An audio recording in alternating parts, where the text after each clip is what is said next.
Bismillahirrahmanirrahim. Assalamualaikum warahmatullahi wabarakatuh. Jumpa kembali teman-teman sekalian peserta didik paket C kelas 12 khususnya. Alhamdulillahirrabbilalamin. Melalui video pembelajaran kali ini kita akan belajar pelajaran geografi terkhusus untuk kelas 12. Kita mulai dengan modul 11 dengan judul yaitu tata ruang kehidupan. Untuk teman-teman sekalian peserta didik kelas 12, mohon disimak dengan baik video pembelajaran pada kali ini, semoga bisa bermanfaat untuk kalian. Oke, langsung saja.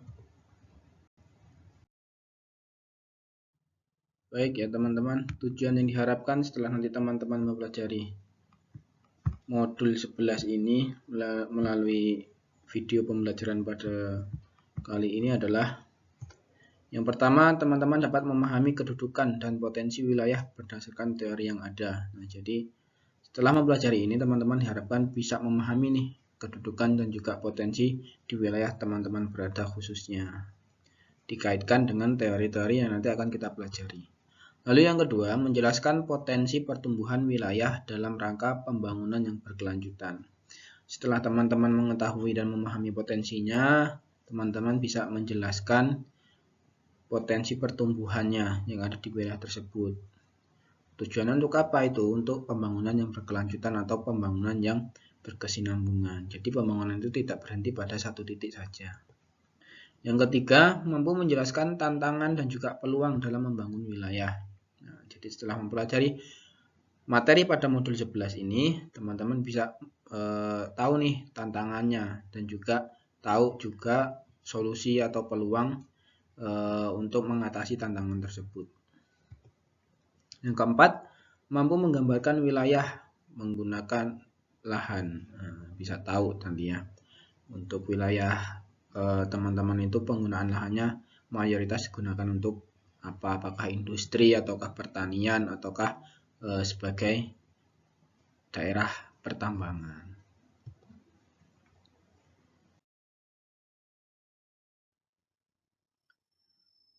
Oke, kita lihat dulu. Di sini sudah saya siapkan sebuah gambar. Nah, teman-teman bisa melihat, memperhatikan. Ini adalah contoh daripada gambar pemukiman yang ada di desa dan juga di kota. Dari gambar ini, teman-teman bisa pahami bersama bahwasanya ada perbedaan sangat mencolok daripada pemukiman yang ada di desa maupun di kota. Baik itu dari segi bangunan rumahnya, ataupun tata letaknya, aksesibilitasnya, dan lain-lain ya. Ini adalah gambaran saja, gambaran sederhana bagaimana pemukiman yang ada di desa maupun di kota. Oke, kita lanjut.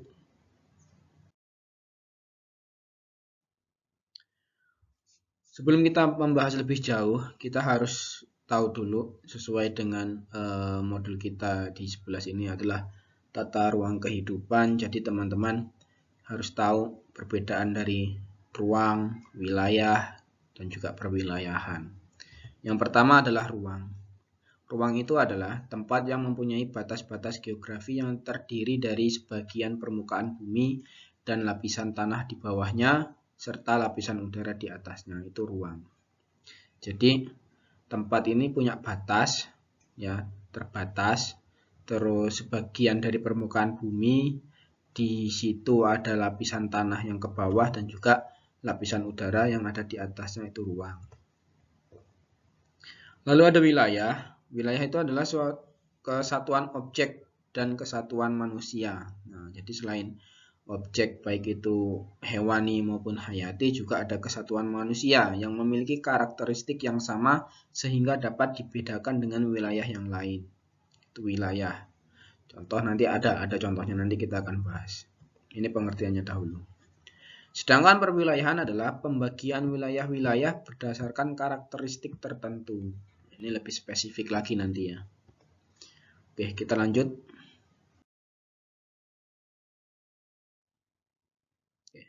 Perhatikan gambar berikut untuk lebih memahami perbedaan ruang, wilayah, dan perwilayahan. Ini hanya contoh saja ya. Teman-teman bisa kembangkan sendiri. Oke, ini gambar pertama. Bisa dilihat itu adalah gambar daripada sebuah hamparan hamparan tempat yang dia berupa tumbuh-tumbuhan hijau. Lalu yang kedua ini adalah gambar daripada kolam ikan. Di situ ada manusianya, ada tumbuhannya, ada hewannya. Dan terakhir adalah ini adalah kolam ikan yang sudah dipisah-pisah. Nah, dari ketiga gambar ini dapat kita simpulkan bahwa gambar pertama ini adalah gambar ruang. Di sini bisa kita katakan adalah ruang terbuka. Ruang terbuka ini di bawahnya ini dibatasi oleh gunung, terus bagiannya lapisan tanah di atas sampai ke bawah, dan juga untuk yang ke atas udara. Sementara ini adalah wilayah, ini namanya wilayah kolam. Ini ada hubungan baik dari manusia maupun objek. Objek di sini berarti ikannya. Sementara ini adalah perwilayahan. Pembagian kolam-kolam ikan dengan karakteristik tertentu. Contoh ini yang pertama bisa kolam ikan lele, kolam ikan nila, gurame, dan seterusnya ya.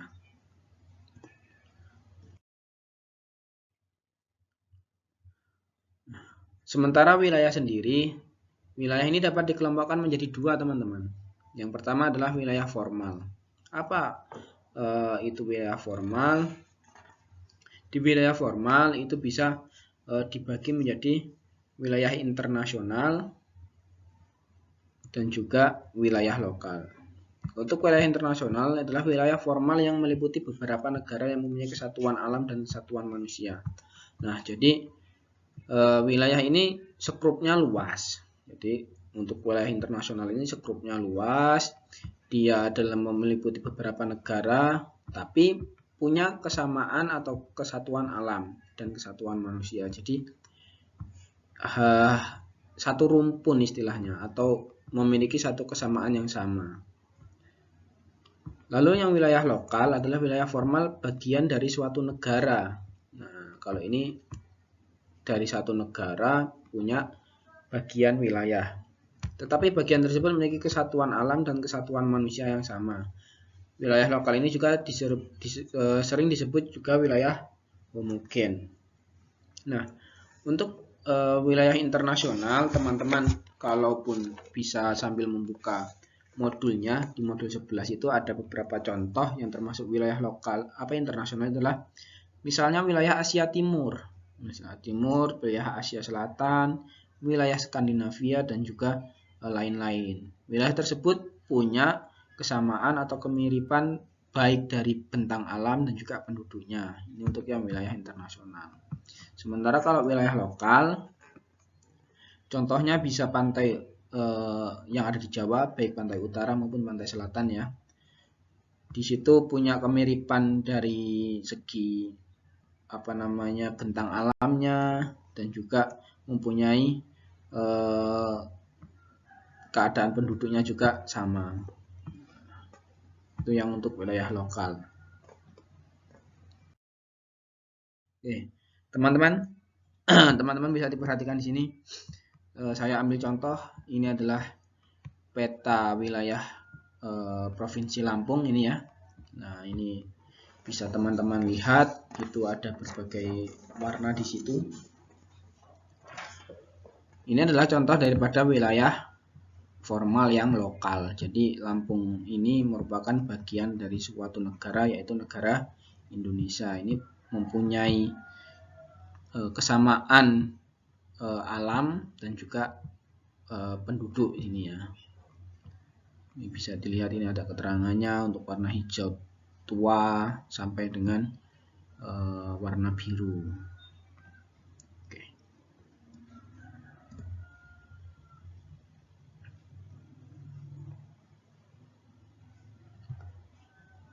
Oke, kita lanjutkan.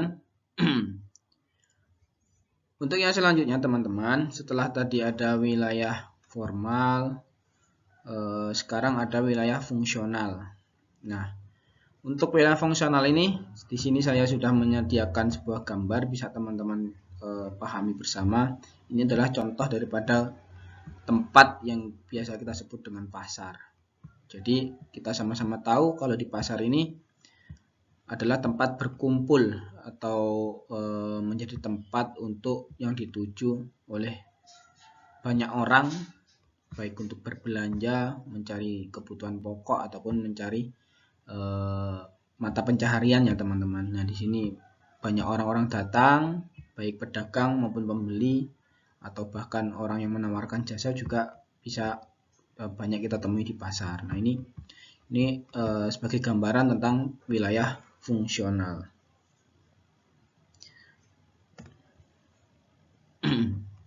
Oke, di sini di bawahnya sudah ada pengertiannya. Wilayah fungsional adalah wilayah yang dicirikan dengan kegiatan yang saling berhubungan antara beberapa pusat kegiatan secara fungsional. Nah, jadi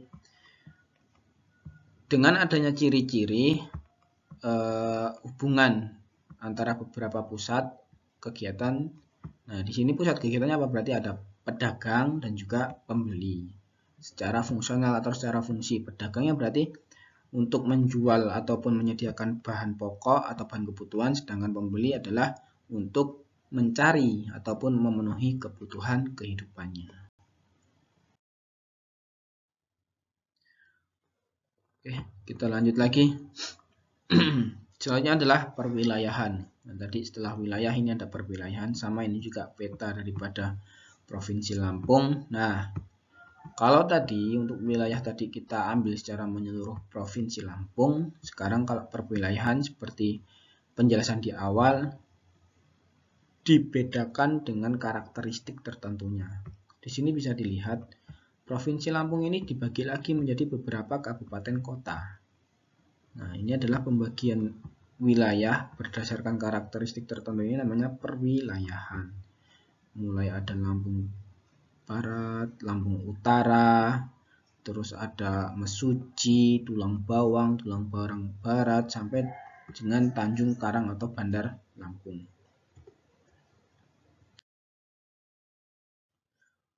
Kita lihat pengertiannya.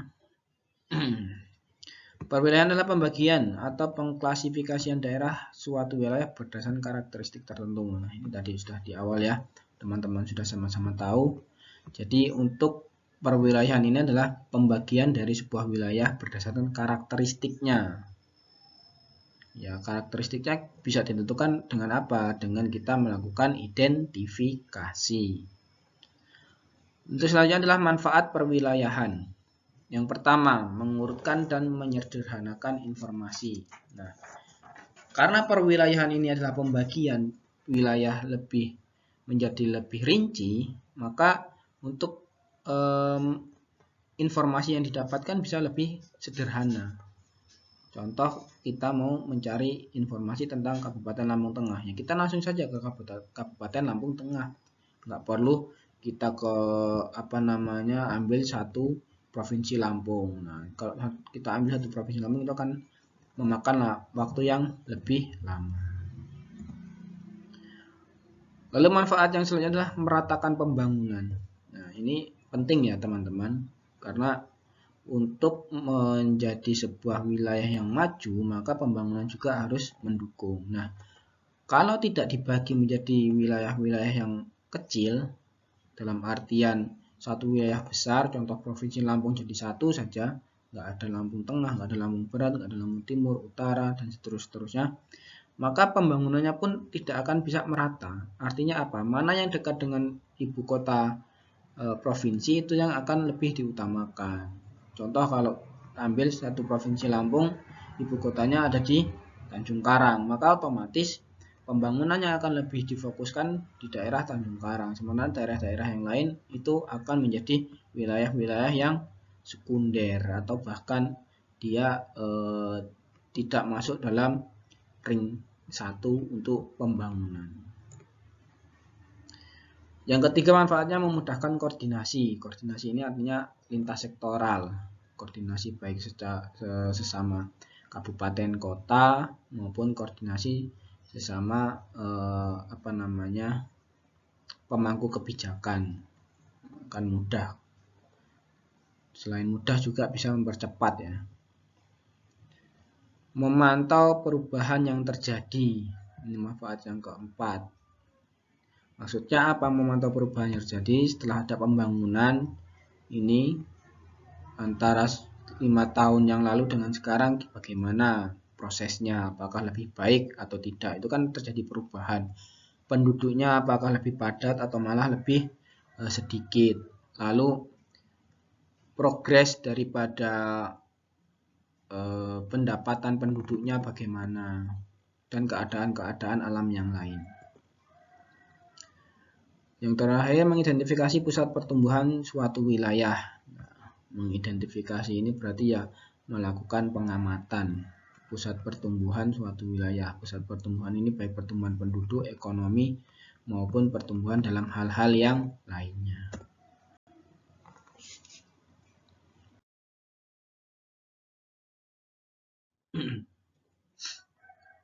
Oke teman-teman, untuk selanjutnya tentang tata ruang. Nah, sebelum kita masuk di sini ada sedikit ulasan yang bisa menjadi intermezzo bagi teman-teman semuanya.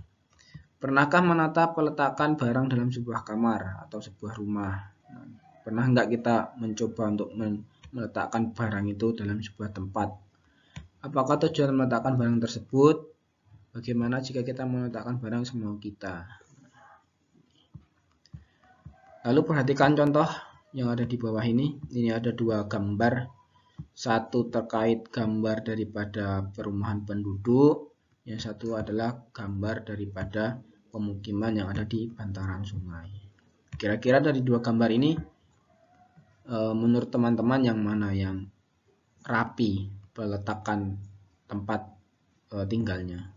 Apakah gambar ini atau gambar ini? Nah, silahkan teman-teman bisa cross check ya.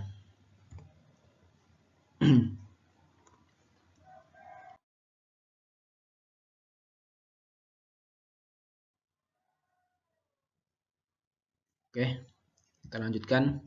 Pengertian dari tata ruang. Secara umum tata ruang itu adalah arah kebijakan dan strategi pemanfaatan ruang wilayah secara nasional. Disusun untuk menjaga kesatuan bangsa, menjaga keseimbangan dan keserasian perkembangan antar wilayah dan antar bidang.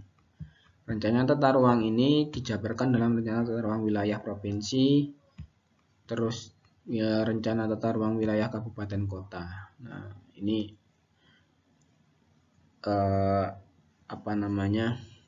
pengertian dari tata ruang. Oke, di sini bisa dibaca. Terus lanjut.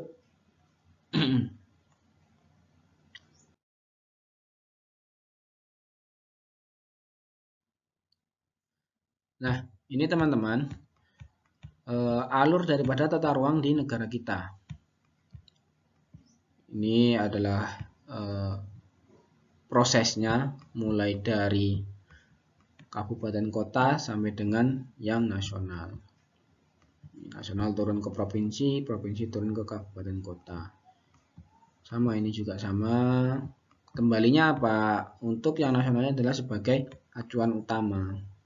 Acuan utamanya ini terus diturunkan kepada pemangku kebijakan yang ada di provinsi, diturunkan kepada pemangku kebijakan yang ada di kabupaten dan kota.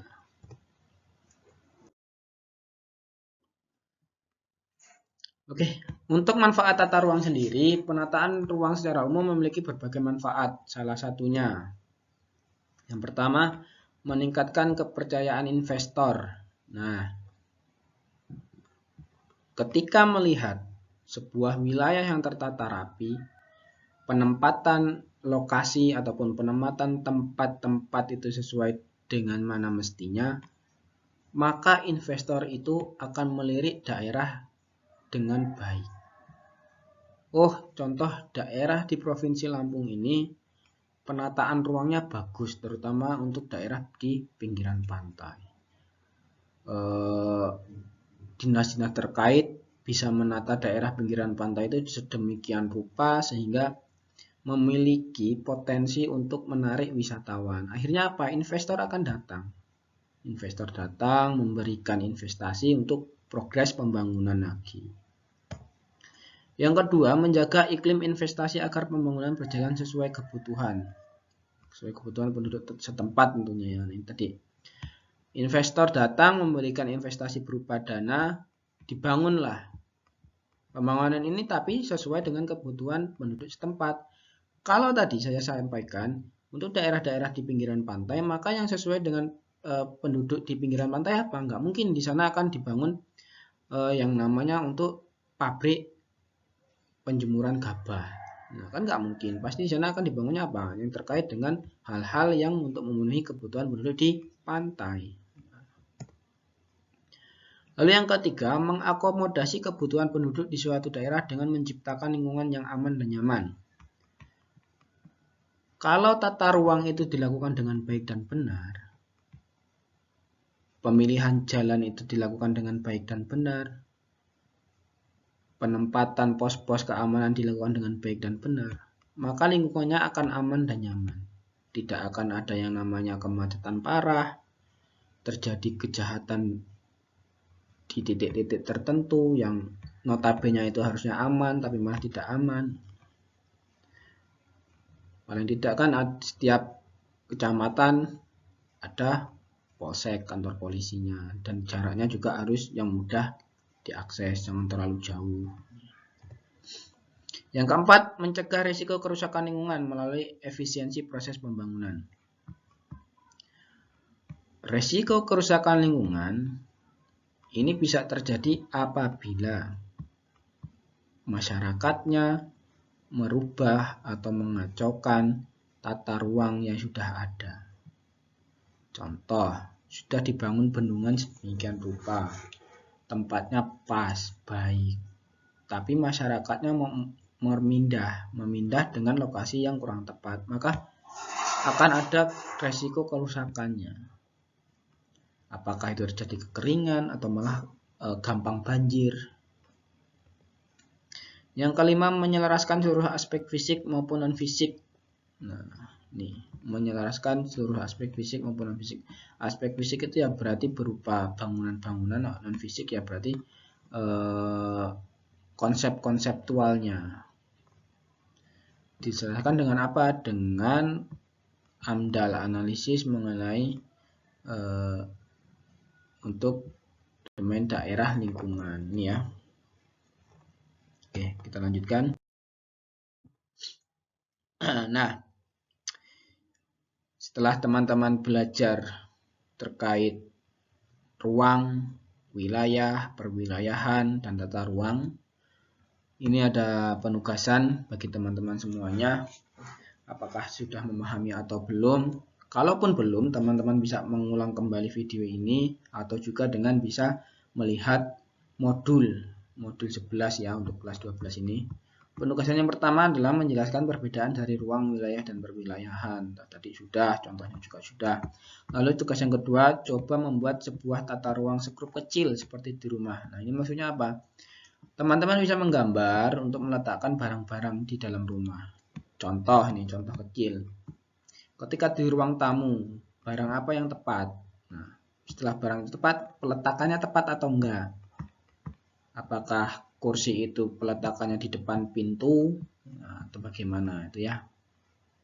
Oke, tugas ini bisa teman-teman buat dalam buku catatan teman-teman, kemudian coba diulas kembali apakah sudah pas atau belum.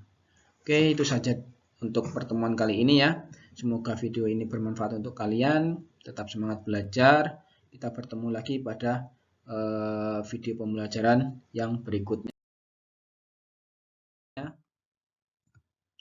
Sekian dari saya dan terima kasih atas partisipasi serta waktunya untuk menonton video pembelajaran kali ini. Akhirul kalam, wassalamualaikum warahmatullahi wabarakatuh.